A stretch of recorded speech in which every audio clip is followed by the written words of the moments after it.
Yet one spark of hope remains. It seems fate has drawn us together.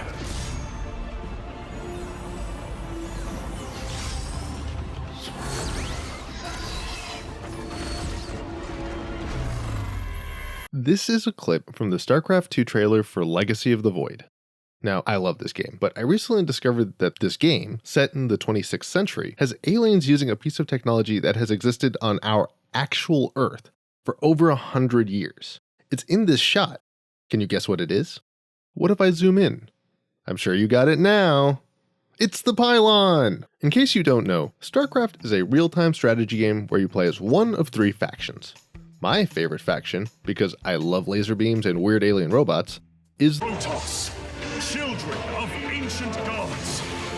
And if there's one thing any Protoss player knows, it's You must construct additional pylons.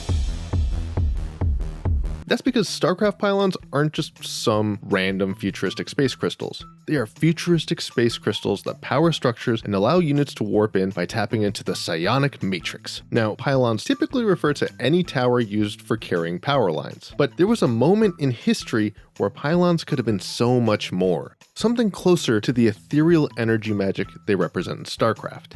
And so, like with any truly original electrical engineering idea, it's time for a throwback to one of the greatest pioneers of electrical engineering and the literal reason you have cheap, efficient power on demand. I am of course talking about Nikola, AC over DC Tesla.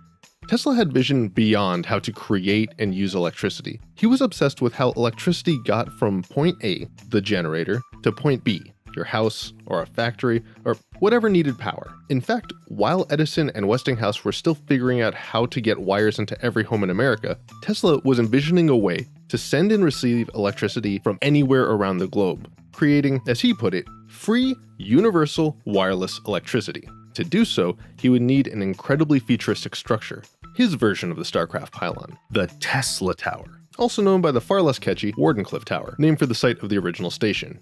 Now, Tesla theorized that if he built a structure that could inject electric current into the Earth at just the right frequency, he could piggyback off the planet's own electrical charge, creating standing waves that could be tapped anywhere on the planet for the purpose of powering devices and carrying a signal. An idea reminiscent of how StarCraft pylons power structures, except his idea was 186 feet tall, made of 55 tons of metal, and was in the 1890s and not the 2500s. In fact, this scene from The Prestige is considered a somewhat faithful representation of the Tesla Tower wireless power experiment conducted at Tesla's facility in Colorado Springs in 1899. A few fun details about the scene. 1. The bulbs are humming, suggesting they are resonating at the frequency of the standing wave coursing through the ground. 2. The bulbs are only powered when in the ground, because that is where the field is induced. And 3. In the scene, Andy Serkis's character notes that the bulbs are being powered without wires by a generator that is supposedly 15 miles from where they are standing. This scene represents the culmination of almost a decade worth of experiments, during which Tesla was still working on all sorts of other stuff, like helping Westinghouse bring AC power to American homes. But a lesser known aspect of Tesla's experiment that, in my opinion, borders on supervillainy, was in how Tesla wanted to use the tower. Originally, the tower was just for experimenting with different types of waves, which he expanded into his vision for free wireless energy. But he also believed that with enough power, the Tesla tower could cause an induced resonance in the atmosphere that could act as nighttime lighting for cities, as in the sky would literally glow. Unfortunately, as always, money, or a lack of it, got in the way of him continuing his research, forcing him to finally abandon the project in 1906. Later, the tower would be dismantled into what I assume was the most death metal looking scrap pile ever. And yet, as with all things Tesla, concepts from those early experiments are still with us today. The one you're probably most familiar with is wireless charging for phones, a process using radio waves to induce a current in an antenna in your phone. Which is cool, but the need for a specific phone-sized charge mat is a far cry from Tesla's promise. Fortunately, many companies like Guru, Ubeam, and the hilariously named Motherbox have taken up the challenge of attempting truly wireless charging at astonishing distances of up to several feet. Though they aim to use focused radio waves instead of literally shaking the earth beneath us with a giant electrified tower.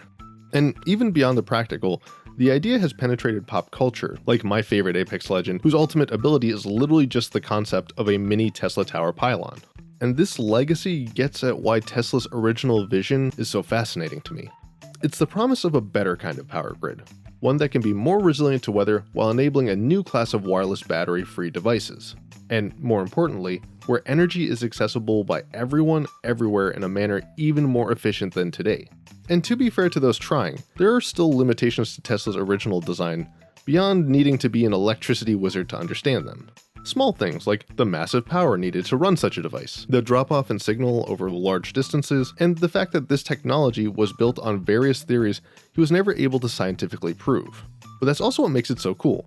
It's an incredible sci-fi looking piece of real, functional technology that taps into the imagination, begging for us to unlock the secrets and guide us towards a future we can't even fully comprehend.